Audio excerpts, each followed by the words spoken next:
12 ಜೂನ್ರಿಂದ ಗೋವಾದಲ್ಲಿ 10ನೇ ಅಖಿಲ ಭಾರತೀಯ ಹಿಂದೂ ರಾಷ್ಟ್ರ ಅಧಿವೇಶನ ನಡೆಯಲಿದೆ. ದೇಶದ 350 ಹಿಂದೂ ಸಂಘಟನೆಗಳ 1000ಕ್ಕೂ ಅಧಿಕ ಪ್ರತಿನಿಧಿಗಳು ಸಹಭಾಗಿಗಳಾಗಿದ್ದಾರೆ.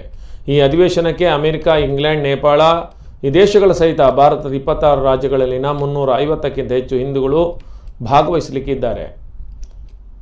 1000ಕ್ಕೂ ಹೆಚ್ಚು ಪ್ರತಿನಿಧಿಗಳನ್ನು ಆಮಂತ್ರಿಸಲಾಗಿದೆ. ಈ ಅಧಿವೇಶನದಲ್ಲಿ ಪ್ರಮುಖವಾಗಿ ಕಾಶಿಯಲ್ಲಿನ ಜ್ಞಾನವಾಪಿ ಮಸೀದಿ, ಮಥುರಾ ಮುಕ್ತಿ ಆಂದೋಲನ, ಕಾಶ್ಮೀರಿ ಹಿಂದೂಗಳ ನರಮೇಧ, ಮಸೀದಿಗಳಲ್ಲಿ ಧ್ವನಿವರ್ಧಕದಿಂದ ಆಗುವ ಶಬ್ದಮಾಲಿನ್ಯ, ಹಿಜಾಬ್ ಆಂದೋಲನ, ವಿವಿಧ ವಿಷಯಗಳ ಚರ್ಚೆ ನಡೆಯಲಾಗುವುದು ಎಂದು ಮೋಹನ್ ಗೌಡ ಹೇಳಿದರು.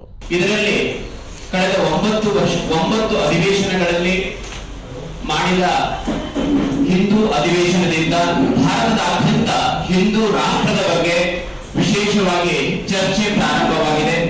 ಹಿಂದೂ ಸಮಾಜದಲ್ಲಿ ಹಿಂದೂ ರಾಷ್ಟ್ರದ ಬಗ್ಗೆ ಜಾಗೃತಿ ನಿರ್ಮಾಣ ಆಗಿದೆ.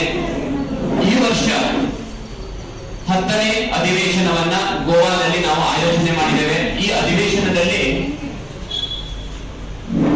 ಭಾರತದ ಸರಿಸುಮಾರು 26 ರಾಜ್ಯಗಳಿಂದ, ಅದೇ ರೀತಿಯಲ್ಲಿ America, England, Hong Kong, Singapore, Fiji, Nepal ಈ ಎಲ್ಲ ರಾಷ್ಟ್ರಗಳಿಂದ ಸುಮಾರು 350 ಹಿಂದೂ ಸಂಘಟನೆಗಳ 1000 ಹಿಂದೂ ನೇತಾರರು ಈ ಒಂದು ಹಿಂದೂ ರಾಷ್ಟ್ರ ಅಧಿವೇಶನದಲ್ಲಿ ಭಾಗವಹಿಸಲಿಕ್ಕಿದ್ದಾರೆ. ಈ ಅಧಿವೇಶನದ ಬಹಳ ಮುಖ್ಯವಾಗಿ ಯಾವ ವಿಷಯದ ಬಗ್ಗೆ ಪ್ರಮುಖವಾಗಿ ಚರ್ಚೆಯನ್ನು ಮಾಡಲಿಕ್ಕಿದ್ದೇವೆ. ಪ್ರಥಮವಾಗಿ ಈಗಾಗಲೇ ಕಾಶಿಯಲ್ಲಿ ಜ್ಞಾನವಾಪಿ ಮಸೀದಿಯ ವಿಷಯ ಮುನ್ನೆಲೆಗೆ ಬಂದಿದೆ.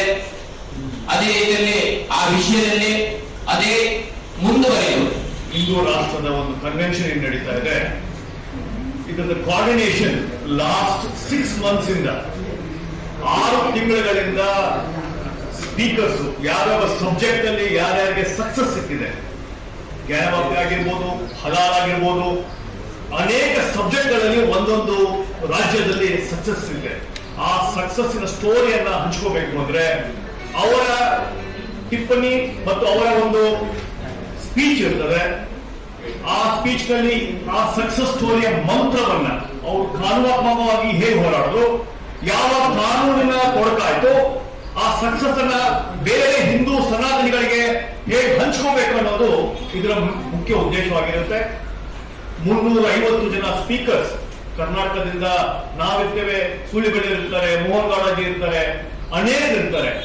ಹಾಗೆ ಈಗ ಜ್ಞಾನವ್ಯಾಪಿಯಲ್ಲಿ ನಮಗೆ ಸಕ್ಸಸ್ ಕೊಡಿಸತಕ್ಕಂತ ಜೈನ್ ಅವರು ಇರ್ತಾರೆ, ಅವರ ಮಾತುಗಳನ್ನ ಕೇಳೋದು. ಈ ಇವರಲ್ಲಿ ನಾವೇನ್ ಕೇಳ್ತಾ ಇದೀವಿ ಅಂದ್ರೆ